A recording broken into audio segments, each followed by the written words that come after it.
Estamos aqui no estúdio da DBO com o zootecnista Antônio Schacker Elmemari Neto, que é zootecnista, mestre em produção animal, de Maringá, do Paraná, diretor do Instituto Terra de Métrica do Agronegócio.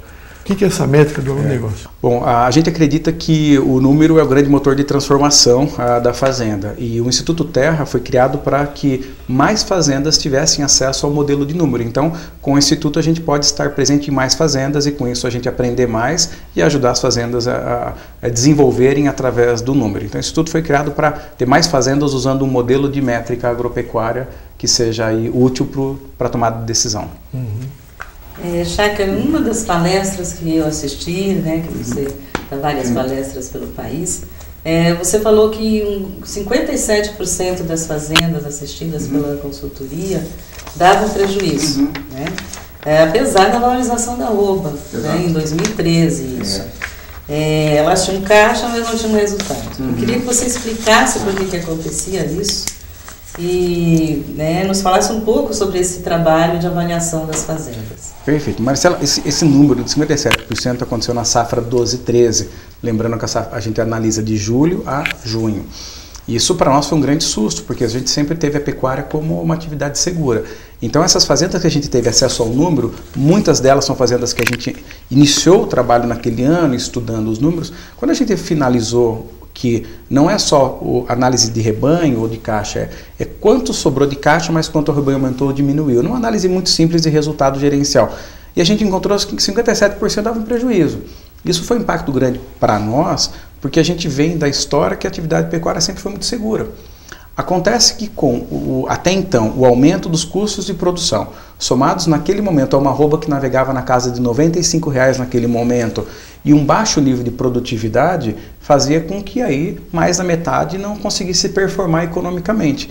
Interessante que no ano seguinte houve uma melhora no valor da arroba, as pessoas levaram esse susto, entenderam que a atividade pecuária não pode ser mais considerada segura, porque afinal, se mais da metade teve prejuízo, mas mesmo assim ficou na casa de 30%. E nesse último ano, que foi a safra 14/15, ainda 23% das fazendas não performam financeiramente. O interessante é que, além disso, 60% das fazendas ganham menos do que R$ 200 por hectare. Agora, existe um lado bom em tudo isso, que 18% das fazendas que a gente teve acesso ao número ganham mais do que R$ 400 por hectare. E 10% das fazendas que a gente teve acesso ao número ganham mais do que R$ 850 por hectare. Então, isso fica claro que a atividade pecuária é uma atividade que a gente tem desde uma média de 180, mas ela oferece a oportunidade de ganhos sensacionais que chegam perto a R$ 1.000 por hectare, onde a pessoa, a gestão, o processo passa a ser mais importante do que onde a fazenda está localizada, o valor de venda e assim por diante. E esse pessoal que estava no negativo, esses 23%, agora caiu para 23%, era 57%, que era no último encontro do Terra lá em Campo Grande, caiu para 23%. Olha, evidentemente a meta é ir para zero, né?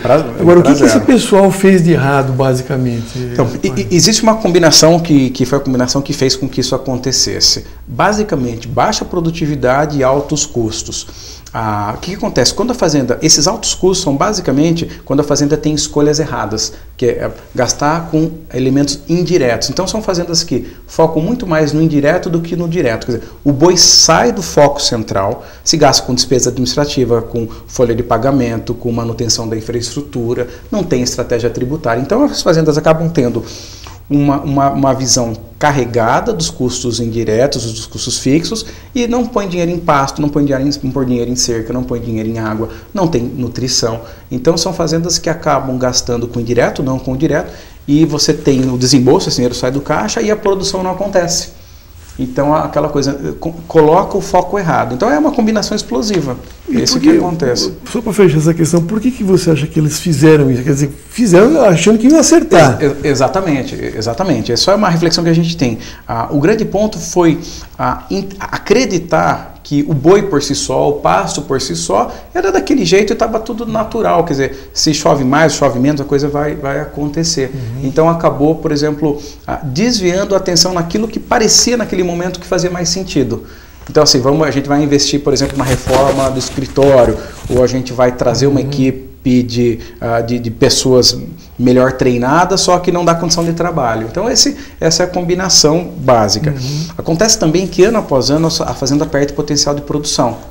Então, se a gente não gastar pelo menos 25% do nosso perfil de despesa investindo na própria fazenda, o ano que vem a fazenda está pior que esse ano. Não tem investimento. Lembrando que é um prejuízo num período de ciclo de alta, né? Esse é a nossa maior preocupação. Né? Quer dizer, se fosse ciclo de baixa, até seria compreensível. Exatamente. E existe também, agora, vamos agora sair de 2012, 13, que a gente estava com valor de arroba menor, e vamos agora, que o Fernando colocou, que esse valor de arroba em alta. Grande parte das fazendas que têm prejuízo, não a totalidade, mas boa parte delas, não são aquelas que produzem pouco e ganham mais. Existe uma combinação de querer usar tecnologia e não conseguir performar. Para dar um exemplo, o camarada entendeu que ele precisava entrar no maior nível tecnológico, fazer um rotacionado super adubado, uma intensificação da nutrição e assim por diante, porém ele não conseguiu montar uma equipe para executar o projeto. Então ele comprou adubo, ele colocou adubo, ele fez a cerca, ele comprou ração, esperando que o animal tivesse um ganho a pasto de 750 gramas. Só que em algum momento da execução a coisa falhou, o pasto passou, a cerca não ficou pronta na hora certa, assim por diante, e esses 750 gramas viraram 550.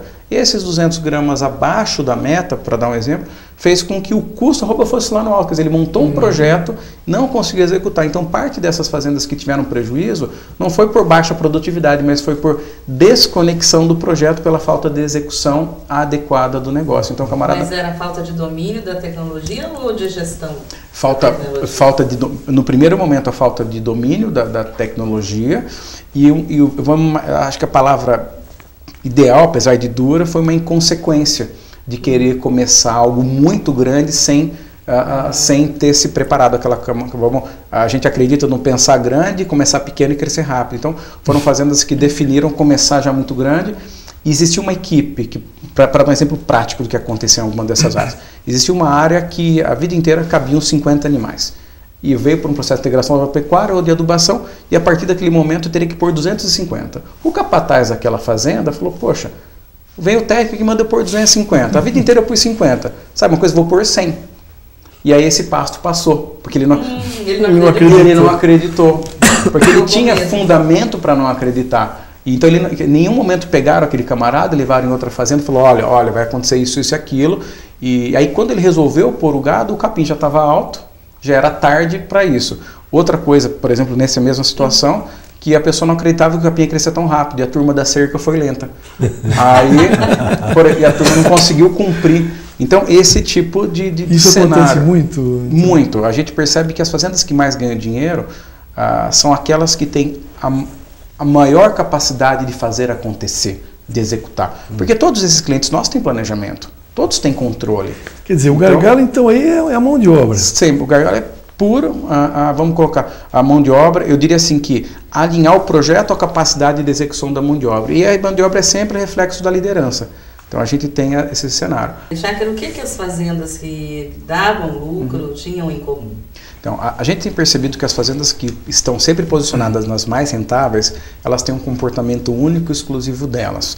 Elas, primeiro, constroem um jeito delas, um diferencial competitivo delas, que eu vou dar um pouco mais de detalhe, porém elas têm grande capacidade de execução. Ela constrói um time que faz o combinado. Então, se existe um cronograma para ser executado naquela semana, aconteça o que acontecer, as pessoas vão executar esse cronograma. Então, existe um foco muito grande em realizar aquilo que foi o combinado.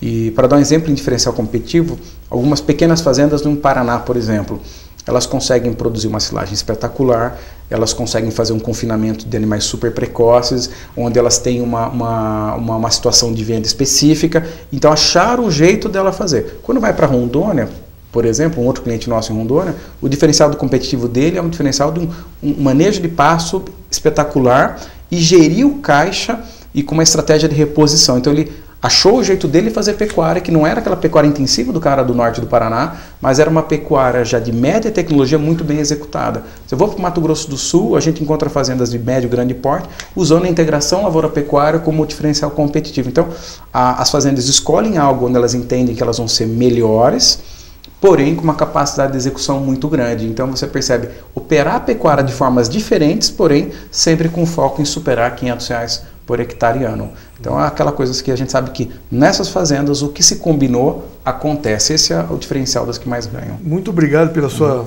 presença aqui.